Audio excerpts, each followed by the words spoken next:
আল্লাহ তাআলা হেদায়েতের রাস্তায় টানছে, শয়তান জাহান্নামের দিকে টানছে।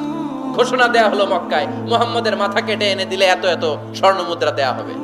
ওমরে ফারুক রাজি হয়ে গেলেন। নাঙ্গা তলোয়ার নিয়ে বিশ্বনবীর মাথা কাটার জন্য ছুটলেন। নাউজুবিল্লাহ পড়বেন না?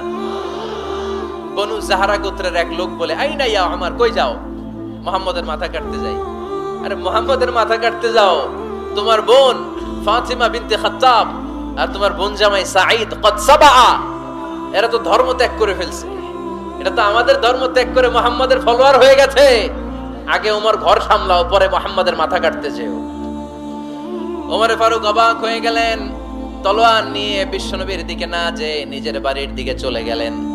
বিশ্বনবীর আপন বোন ফাতিমা বিনতে খাত্তাব, বোন জামাই সাঈদ আর খাব্বাব রাদিয়াল্লাহু তাআলা আনহু তিনজন মিলে সূরা তাহা তেলাওয়াত করছিলেন। পড়েন সুবহানাল্লাহ। মক্কায় লুকিয়ে লুকিয়ে দাওয়াত হতো। খাব্বাব রাদিয়াল্লাহু তাআলা আনহু একটা চামড়ার ফলকের মধ্যে